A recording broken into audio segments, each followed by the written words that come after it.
Assalamualaikum warahmatullahi wabarakatuh. Perkenalkan, nama saya Muhammad Wali Al-Khalidi dengan NIM 3253121054 dari kelas reguler D 2025 dari jurusan Pendidikan Sejarah. Baik, di sini saya akan membuat video CBR mata kuliah Asia Selatan dengan dosen pengampunya Ibu Najwa MPD. Baik, di sini saya akan mereview dua buku yang berjudul, yaitu yang pertama buku utamanya Sejarah Negara-Negara di Kawasan Asia Selatan, dan yang kedua itu buku pendampingnya yang berjudul Dinamika Sejarah Asia Selatan. Baik, yang pertama saya akan membahas buku utamanya. Di sini buku itu ditulis oleh Dr. Nurzengki Ibrahim MM dan disunting oleh Lia Novia Stuti SS, lalu diterbitkan oleh penerbit Ombak anggota IKAPI 2024. Buku ini berjumlah 206 halaman dengan ukuran 14,5 kali 21 cm. Lalu yang kedua saya akan membahas buku pembandingnya yang berjudul Dinamika Sejarah Asia Selatan. Dan di sini buku itu ditulis oleh Dr. Randes Suwarno MSI yang disunting oleh Aditya Pratama dan diterbitkan oleh penerbit Ombak anggota IKAPI 2018. Di sini buku itu berjumlah 195 halaman dengan ukuran 14,5 kali 21 cm. Jadi dari dua buku ini itu membahas kawasan yang kaya sejarah, penuh konflik, dan memiliki pengaruh dalam geopolitik dunia, yaitu Asia Selatan. Baik, di sini saya akan membahas satu persatu bukunya itu dari ringkasan per bab, analisis isi, kelebihan dan kekurangan masing-masing buku, dan penutup berupa kesimpulan buku mana yang cocok untuk dibaca oleh pembaca, mahasiswa, atau pelajar. Baik, di sini saya akan mereview buku utamanya tadi yang berjudul Sejarah Negara-Negara di Kawasan Asia Selatan. Yang pertama itu letak geografis Asia Selatan. Asia Selatan itu terdiri dari negara India, Pakistan, Bangladesh, Nepal, Bhutan, Sri Lanka, dan Maladewa. Dan di sini juga kondisi iklim itu dapat membentuk keragaman etnis dan bahasa yang ada di Asia Selatan. Baik, yang kedua dari buku ini membahas tentang peradaban dan kerajaan-kerajaan yang ada di kawasan Asia Selatan. Contohnya itu peradaban Sungai Indus, kerajaan Maurya, Gupta, hingga Mughal dan Delhi. Di sini buku itu membahas tentang bagaimana arsitektur, agama, politik, perdagangan, dan perekonomian yang ada di kawasan Asia Selatan. Yang ketiga itu membahas tentang kolonialisme Inggris. Bagaimana cara Inggris itu menguasai India melalui perusahaan dagang yang bernama East India Company atau EADS, dan apa perubahan sosial atau ekonomi akibat kolonialisme Inggris di India, dan apa dampaknya itu bagi masyarakat yang menjadi koloni Inggris di Asia Selatan seperti India, Pakistan, Bangladesh. Yang keempat itu membahas tentang kemerdekaan India dan Pakistan pada tahun 1947. Di sini itu membahas apa penyebab dari dipisahnya antara India dan Pakistan setelah mereka diberikan kemerdekaan langsung oleh Inggris pada tahun 1947, dan di situ juga menjelaskan migrasi massal dan konflik yang terjadi setelah pembagian wilayah tersebut oleh penjajah Inggris.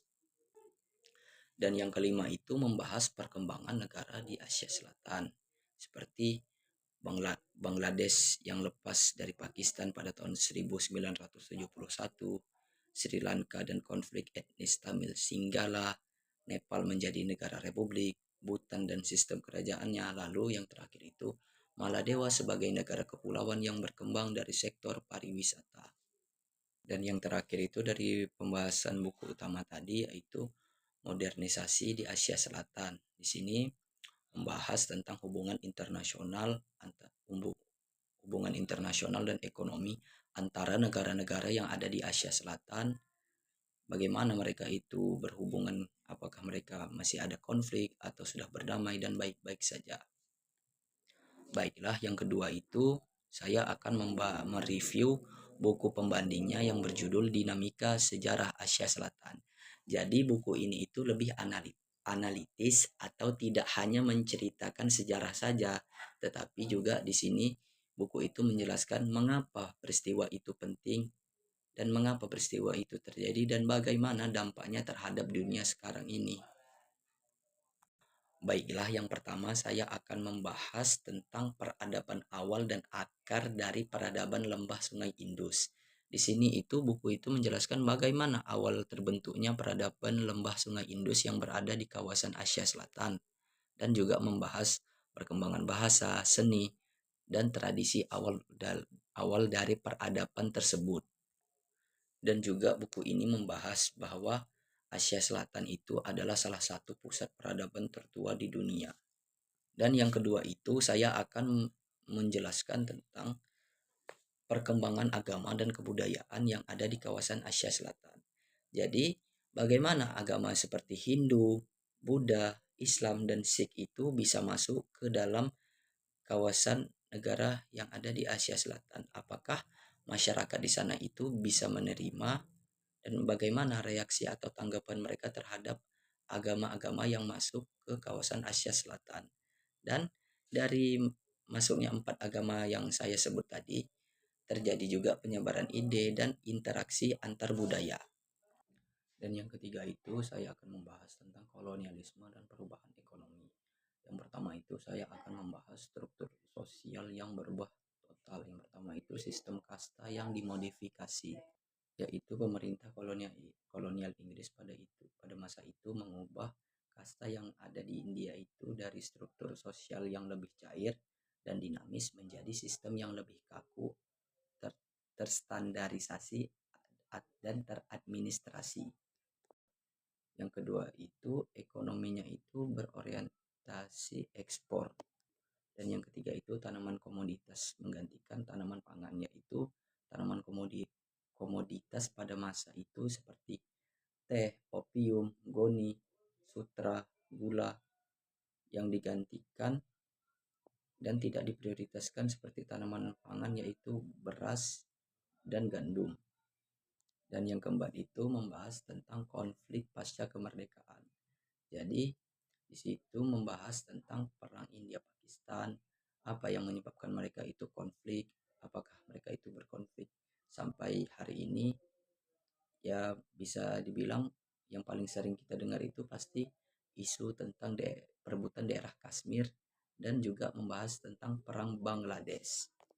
Dan yang kelima itu membahas era modern seperti teknologi, demokrasi, dan geopolitik. Yang pertama itu India itu sekarang sebagai pusat teknologi dan ekonomi digital seperti komputer. Banyak orang-orang pintar itu berasal dari India sekarang ini. Dan ditambah itu ada perlombaan senjata nuklir atau senjata pemusnah massal antara India dan Pakistan.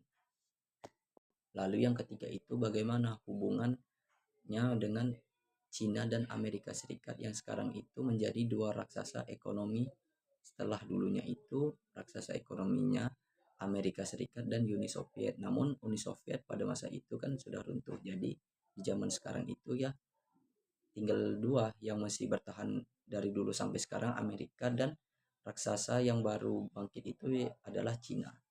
Yang keenam itu saya akan membahas tentang tantangan kontemporer. Yang pertama itu seperti kemiskinan yang parah yang ada di negara Asia Selatan, contohnya itu seperti yang ada di India, Pakistan, Bangladesh. Yang kedua itu ketimpangan gender, ya. Yang ketiga itu radikalisme, dan yang keempat itu lingkungan dan perubahan iklim akibat industri yang terjadi di kawasan Asia Selatan. Baik, di sini saya itu akan membahas kelebihan dan kekurangan buku. Yang pertama, saya akan bahas kelebihan dan kekurangan dari buku utama tadi yang judulnya Sejarah Negara-Negara yang ada di kawasan Asia Selatan. Yang pertama itu kelebihannya, alur babnya itu runtut atau kronologis. Jadi alur ceritanya itu berurutan. Misalnya dari masa prakolonialisme, kolonialisme, dan pasca kolonialisme.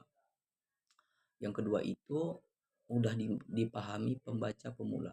Di sini bahasa yang digunakan oleh penulis itu tidak terlalu baku, jadi cocok bagi mahasiswa, pelajar, dan pembaca untuk memahami tulisan dari penulis yang dibuat di dalam buku.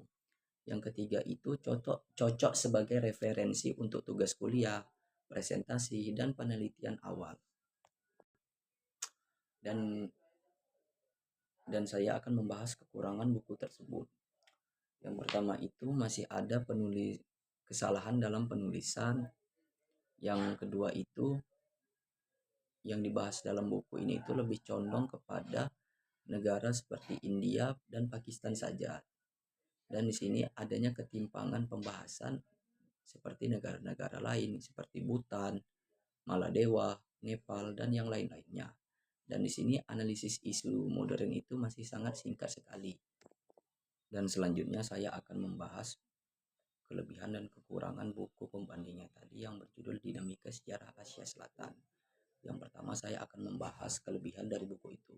Jadi yang pertama itu kelebihannya menganalisis sejarah secara mendalam dan lebih kritis. Lalu yang kedua itu relevan dengan isu dunia modern dan geopolitik global. Contohnya itu seperti konflik antara India dan Pakistan yang terjadi 6 bulan lalu. Jadi yang ketiga itu banyak perspektif sosial, budaya, dan ekonomi dan politik. Jadi dari 4 perspektif itu dikaitkan dengan kelebihan buku tersebut. Baik, di sini saya akan membahas kekurangan buku pembanding tadi. Yang pertama itu bahasanya lebih akademik atau baku. Jadi pembaca itu harus fokus untuk membacanya. Jika tidak fokus maka pembaca tersebut tidak bisa untuk memahami lebih dalam tentang buku tersebut. Dan yang kedua itu juga tidak cocok untuk pembaca pemula yang belum paham timeline sejarah atau jalannya sejarah. Jadi kesimpulan dari CBR atau review video ini, yang pertama, jika pembaca ingin belajar tentang alur sejarah itu bisa pilih buku pertama, yaitu buku utama tadi yang berjudul Sejarah Negara-Negara yang ada di kawasan Asia Selatan. Dan buku itu cocok juga untuk pemula atau pembaca, siswa SMA atau mahasiswa baru. Jika pembaca ingin memahami mengapa sejarah itu penting atau lebih dalam, maka bisa memilih buku yang kedua atau buku pembandingnya tadi, Dinamika Sejarah Asia Selatan.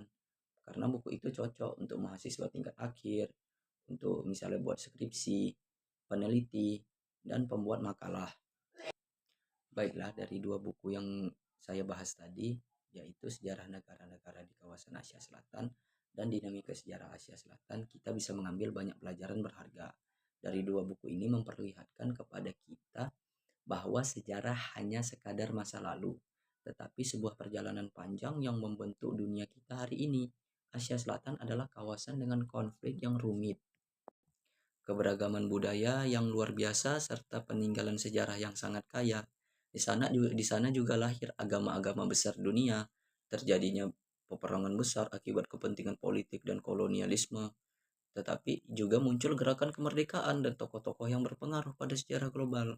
Contohnya itu seperti Mahatma Gandhi.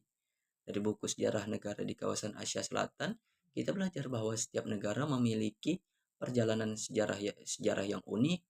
Proses kolonialisme meninggalkan luka panjang sekaligus perubahan besar, dan bahwa kemerdekaan tidak pernah datang secara tiba-tiba. Dengan membaca kedua buku ini, kita tidak hanya melihat apa yang terjadi, tetapi juga memahami mengapa itu terjadi. Semoga video yang saya buat ini tidak hanya membantu pembaca dalam memahami isi buku saja, tapi juga bisa mengajak kita semua untuk memiliki cara pandang yang lebih luas terhadap sejarah dunia. Jika ada pelajaran yang penting bisa kita ambil dari buku tersebut adalah sejarah selalu bergerak, tetapi manusialah yang menentukan ke arah mana sejarah itu berjalan. Baik, terima kasih sudah menonton video CBR saya. Jangan lupa untuk like, komentar, dan subscribe jika kalian ingin video review buku dan materi sejarah lainnya. Sekian.